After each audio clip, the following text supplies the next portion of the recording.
Michael Myers, a name that brings chills down your spine. A ruthless killer who strikes every Halloween and commits gory murders. Parents scare their kids by taking the boogeyman's Myers name, but Michael is more than a nightmare for these adults and has been featured extensively in the Halloween franchise over movies and comic books. Marvelous Videos presents a brand new video about this violent slasher with devil-like powers who tricks the residents of his small town to death. But before we begin, here's a request. If this video has kept you hooked until the very end and you really liked it, please subscribe to our channel, where we keep posting new videos about many other interesting personalities. Now let's get into who this murderous boogeyman is.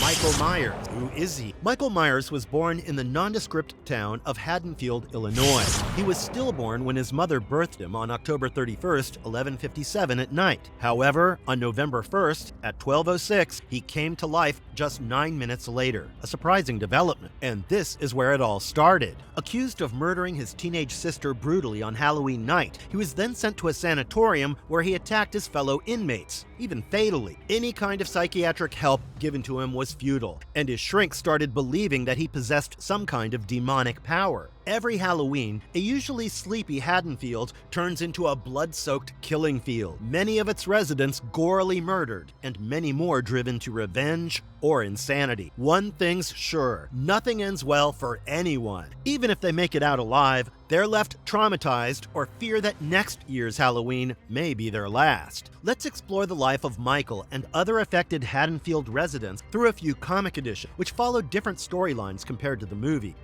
Halloween issue number 1, Pilot. The Pilot comic, based in 1999, introduces Michael Myers' path on how his killing spree started and intensified over time. People who have been affected by this are plenty, but his childhood acquaintance, Tommy Doyle, seems to be interested in it to the extent of writing a book about his crime. On October 30th, Tommy calls up Illinois County Records employee Cyphers to gather information. As Cyphers waits for him, we see a diary on his desk containing information about Michael between 1963 and 1964. Its first extract, written by a certain Sam Loomis, reads, November 5th, 1963. I met Michael for the first time today. I'd been told there was nothing left. No reason, no conscience, no understanding in even the most rudimentary sense of life or death, good or evil, right or wrong. I met this 6-year-old child with this blank, pale, emotionless face. Blackest eyes, the devil's eye. A masked man with dark eyes then stealthily creeps up from behind and stabs Cyphers brutally. The man then holds a photograph of a naked woman in a pool of blood and gazes at it. As he gets a flash of memories, Tommy enters Cyphers' cabin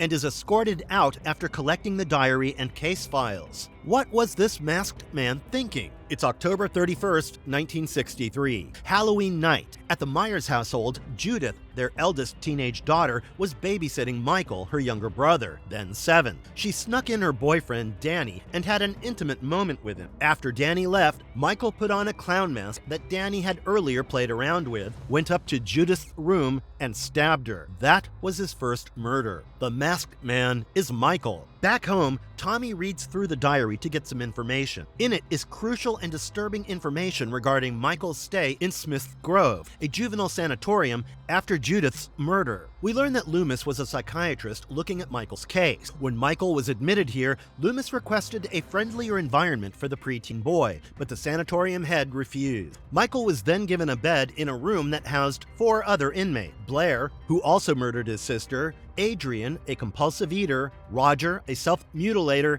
and Tony O'Malley, a violent psychopath. As Michael entered the room, O'Malley roughed him up, but the warden then split them apart. A week later, Loomis took Michael's assessment, where he drew a family picture showing him after stabbing Judith. Michael spoke nothing, and Loomis didn't know that this drawing would be a precursor to more such events. Same night, as O'Malley tried to bully Michael, he was stabbed in his left eye with a crayon, leaving it permanently damaged. The other inmates started keeping their distance from Michael after this. A few days later, on Michael's birthday, November 1st, the warden got him a cake, which Adrian ate up. As revenge, Michael burnt him with scalding hot water while he was taking a bath. A month later, Adrian passed away. Roger later died by suicide, and O'Malley became insane. 2 more gruesome murders followed. In a Halloween party, a girl inmate of Smith's Grove who booed Michael after he lost a game of musical chairs was found dead after her head was drowned in a tub of fruit punch. The second, also the most significant one, shook Loomis. His co-worker Nancy, also his fiancée,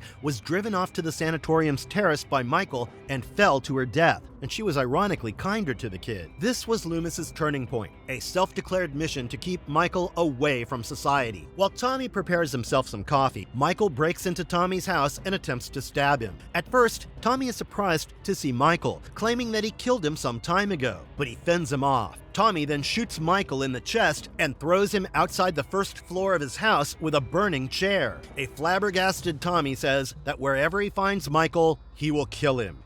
Halloween issue number 2, The Blackest Eye. The second comic starts from where the previous issue ended. After Tommy throws Michael out, he checks if Loomis's diaries are intact and goes out in search of Michael to kill him, as he would be weak right now. Meanwhile, Richie Castle, a failed real estate agent, also a Haddonfield native, is shown standing outside the house. He's waiting for his friends Keith and Elam, as he plots to burn the Myers house down to relieve himself of the memories of his past. More than 2 decades ago, Richie and his friends were bullying Tommy and smashed his face a pumpkin. Trying to run away, Richie bumped into Michael. The latter's dark eyes left a lasting impact on his mind, after which everything went downhill for him, personally and professionally. Tommy, on the way to the Myers' house, gets into a confrontation with Keith and Elam, who are also heading there. However, in that house, Richie is killed while trying to set the house ablaze. Not by Michael, but by the town's former sheriff, Brackett, who came to Haddonfield in pursuit of Michael, killed his daughter and her friends around 2 decades ago. On realizing his mistake,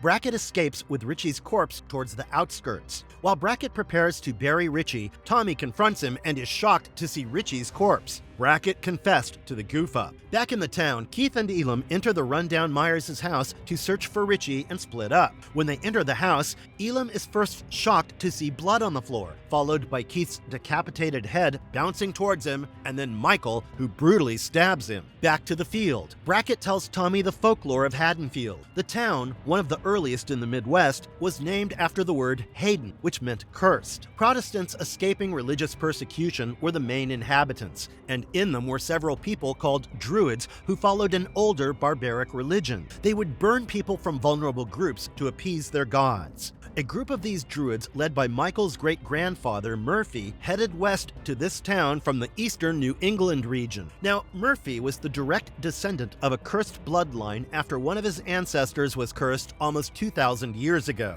And while the women were blessed with mind-reading abilities, the curse of Samhain, as it was called, doomed the firstborn male of each generation. Brackett added that a stillborn Michael came to life on November 1st after demonic forces entered his stillborn body, which gave him the strength to murder Judith, also Brackett's ex-girlfriend. He also got this information after getting diaries from the late Loomis. Meanwhile, a few Druids come out from the bushes behind and abduct Tommy and Brackett for meddling in their affairs and desecrating the pumpkin field, allegedly their sacred spot. The next day, October 31st, 1999, Michael sets out to murder people and even succeeds in killing a woman who mistook him for her partner. Both were incidentally wearing the same mask. He then heads out to the church where Tommy and Brackett have been kept in its basement. Inside, 2 Druids are also having a serious discussion about whether they should kill the 2 people or let them go. One of the Druids, in support of keeping them alive, goes down and tries to free them, but is then stabbed by Michael. Tommy and Brackett then get involved in a fight with Michael, who then fatally stabs Brackett. Tommy manages to attack Michael with an oil lamp and escapes the church holding Brackett's body. As they come out, the church blows up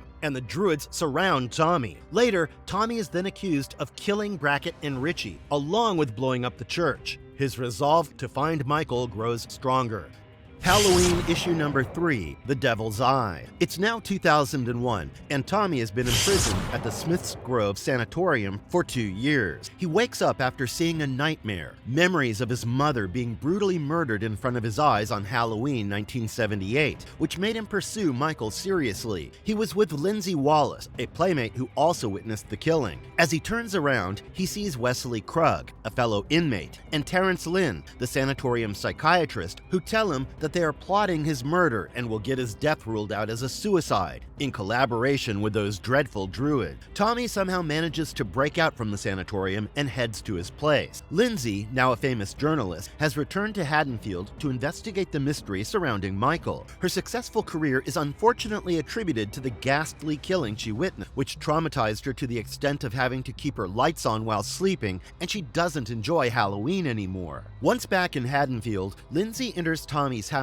and browses through one of Loomis's diaries he kept with him and a few news bulletin videotape. The anchor in those clips speaks about one Laurie Strode, the only survivor of Michael's 1978 mass murder involving Tommy's mother, who's missing after allegedly murdering Michael in California. Who is Laurie? Why did she murder Michael? And why does Lindsay seem concerned about her? In the meantime, news of Tommy's escape comes on the news, accusing him of stealing 3 bodies and their headstones from the town's cemetery. Other victims of the massacre. Tommy enters his house and surprises Lindsay, who confronts him about the accusations leveled against him. Tommy says that these accusations are false and asks Lindsay to believe him. He asks her if she was able to get hold of one of Loomis's diaries from Brackett's house, to which she says that she was able to. Then they read an excerpt from it. In this excerpt, dated 1970, Loomis speaks to a woman named Hattie Bartok, who was the Myers midwife. She explains to him how a stillborn Michael came to life after evil forces entered his body on November 1st, which Brackett had explained to Tommy roughly, which in some cultures is known as the Day of the Dead, fulfilling Samhain's curse. Bartok adds that there was a 3rd child. Tommy, reading from the same diary,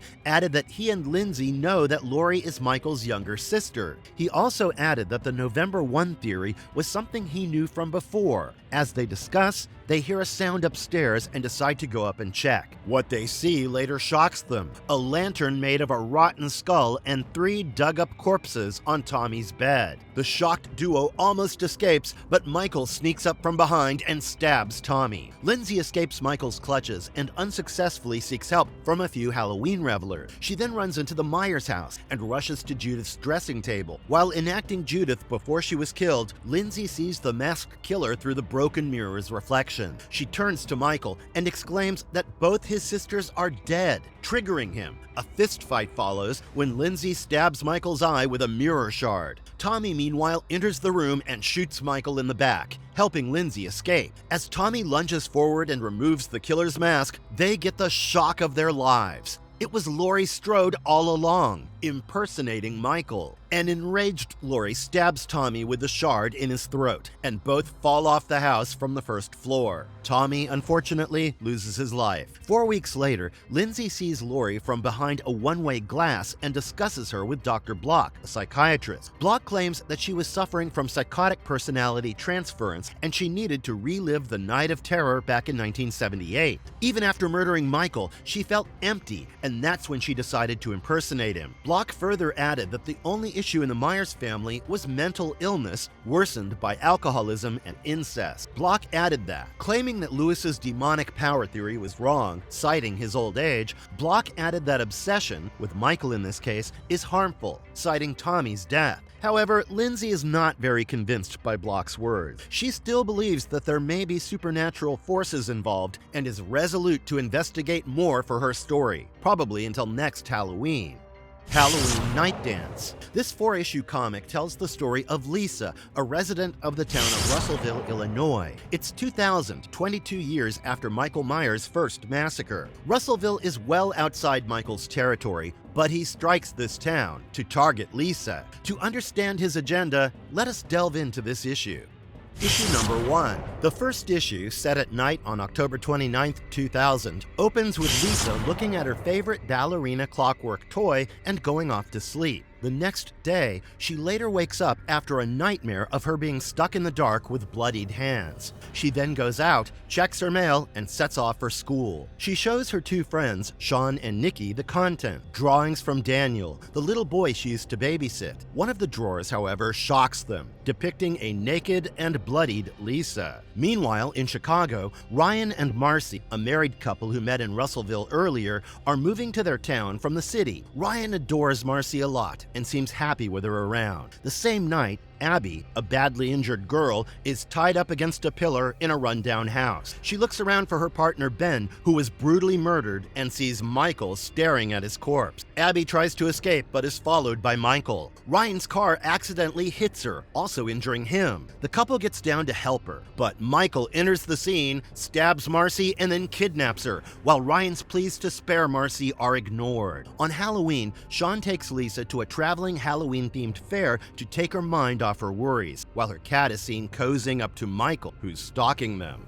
Issue number 2. The second issue opens with Lisa's nightmare in the first issue, just more elaborate. This time, she's holding a badly injured boy. Lisa, Sean, and Nikki are visiting the Halloween fair in their town, and while riding carousel horses, Lisa is horrified to see Michael's face, which turns out to be the shape of dry tree branches, worrying her friend. After the ride, Lisa goes through the mail Daniel sent her. They are horrified to find more disturbing drawing, one of her in ballerina attire. She dressed up as one for Halloween as a child, a jack-o'-lantern eating her bloodied corpse. There's even a photo of Judith Myers, who looks very familiar to Lisa. When Nikki goes home and prepares for Halloween, someone knocks on her door. As she opens it, she sees Michael, who barges in, ties her up, and stabs her through the throat. Meanwhile, an injured Ryan rushes to a hospital carrying Abby and gets her admitted. While he blames Abby for Marcy's disappearance, she thinks of how she and Ben entered that rundown house for some intimacy and ended up being abducted by Michael. Ryan is admitted as well and is being interrogated by a policeman. He blurts out Michael's name. He's quite a popular figure in Illinois after all, to which the cop dismisses his claim. Worried about his wife, Ryan breaks out of the hospital and rushes to find her family home. Incidentally, he sits down in front of Nikki's house to catch a breath, and Michael, who is loading his car's trunk with Nikki's corpse, sees him. Issue number 3. In the third issue, Lisa confesses to Sean about her nightmare. 2 years back, she was babysitting Daniel, and they were around an abandoned house where Michael tortured Abby and Ben. Daniel ran in and fell into an open cellar, and Lisa climbed down to help him. The boy was bleeding but alive. Michael, however, on seeing them, trapped them in it, leading to Daniel's death. This incident is what gave birth to Lisa's fear of darkness. As the duo gets home, Lisa heads to bathe. While bathing, what comes next horrifies her. Her cat's mutilated corpse falls in the shower, and a naked Lisa is shocked on seeing Michael in the bathroom. He's reliving the night he murdered Judith. Lita and Judith are doppelganger. On hearing Lisa scream, Sean rushes up and tries to fight Michael off, who pushes him aside and leaves the house. Lisa then sees a blood-stained wall in her room with the disturbing drawings, drawn by Michael, and Judith's photo. A flustered Sean follows Michael to the cemetery, where he sees an open grave with Nikki's corpse. Michael then attacks Sean, who begs for his life but is ultimately murdered and dumped in the same grave. Meanwhile, Ryan, sitting outside Marcy's family home, reminisces about meeting Marcy and how life with her was good when he sees Lisa rushing towards the house. Lisa was searching for Sean, but thought of rushing to Daniel's house to seek help, which is incidentally Marcy's house. Ryan then meets Lisa and tells her that Daniel is Marcy's brother. As they try to enter the house, Ryan's hand is cut by razor blades on the door handle. Issue number 4. The fourth issue begins with Ryan and Lisa breaking into Marcy's house, and they see Daniel and his parents dead. Ryan remembers Marcy telling him that she hadn't heard from them in a week. Ryan asks Lisa to help hunt down Michael and takes her away. Ryan hears Lisa's story and deduces that Michael's after her. Meanwhile, in the hospital, Abby testifies to the cops about how she was tortured. Her wrists were slit, and Michael was writing Judith's name with her blood. The cops get an alert of Ryan's car at the rundown house and leave for the scene. Ryan and Lisa somehow make it to the house and enter it. What they see gives Ryan a huge shock. Marcy's corpse is hanging from a wall, her head turned into a jack-o'-lantern. Michael enters the scene and attacks both of them. Lisa then makes a run for the cellar where Daniel had fallen. Michael overpowers Ryan, cuts off his tongue, and puts on his head one of the masks he wears. Traumatized and thinking about Marcy, he ventures out of the house. The police who have surrounded the house mistake him for Michael and shoot him dead on the spot. The next day, November 1st, a naked Lisa wakes up and sees darkness. She had been buried alive. Her screams cannot be heard, and on the spot where she's buried, a grave-marking cross bears the name Judith Myers. Michael relived that fateful night in 1963 once again. Halloween, the first death of Laurie Strode. This story, divided over 2 issues, delves into the life of Michael's younger sister, Cynthia Myers, alias Laurie Strode, who was given up for adoption after her biological parents were killed in a car accident. Laurie, unfortunately, is still being followed by Michael, and his agenda over her is clear: to scare his younger sister and seek pleasure from seeing her suffer.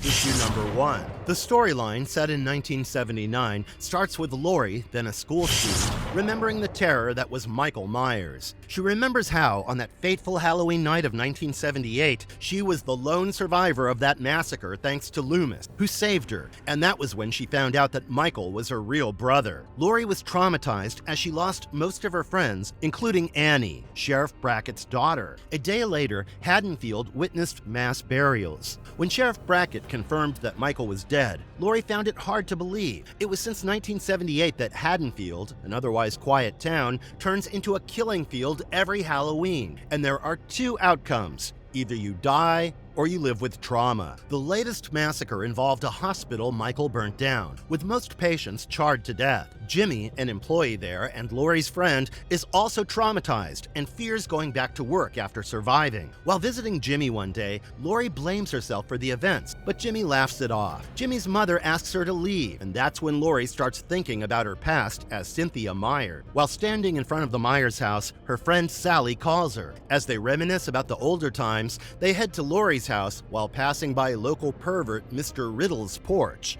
It's Laurie's birthday, and her parents gift her a car. Ignoring them, she goes up and smokes with Sally. Laurie hates her father, a real estate agent, as he had sent her to the Myers house for some work that very day in 1978. Laurie reads out an excerpt from Judith's diary, which was with her, and reads out an excerpt hinting that Judith's father was abusive and Michael was a mannerless boy who always troubled her by invading her privacy and drawing in her diary, but liked her mother, who was soft-natured. Michael evidently had fantasies of killing their mother and gave them cold stares all the time. They're oblivious to the fact that Michael is stalking them. The next moment, both the girls are shocked to see Mr. Riddle's corpse in Laurie's backyard. As Laurie rushes out, she is suddenly stopped by Loomis.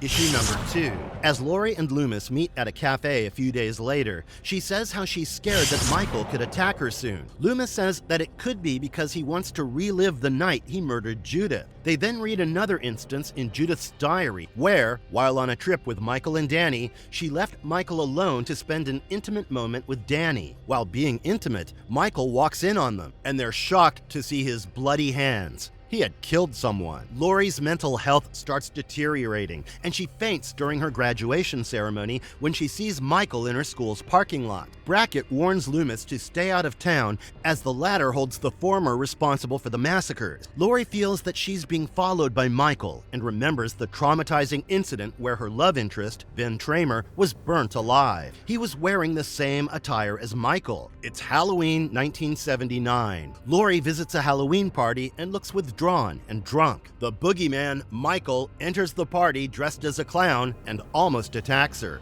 Laurie escapes the party. While trying to escape the killer, who nearly runs her over with a car, she thinks about her past and how she wants to forget it. She sees the car pulling up in front of Jimmy's house, but before she can go and save him, Michael brutally murders Jimmy, which she witnesses live. This was the turning point for Laurie's insanity developing, going on a rampage 2 decades later. Marvelous verdict. Well, I'm pretty sure you must have gotten chills down your spine by now. What sets Michael Myers apart from the others is his interesting and frightening backstory. You may wonder what the reason behind this may be. Is it an abusive family? An old curse? Hereditary mental illness? Alcoholism, or even demonic powers? The questions are many, the answers may not be definite. But one thing is for sure, the man behind these yearly rampages is definitely one of the best and coldest villains out there. We hope you enjoyed watching this episode of Marvelous Videos. Have a good day, and sleep well tonight. And if you liked our content, don't forget to leave a like and subscribe to us if you haven't already. Have a good one, and be safe. Thanks, everyone.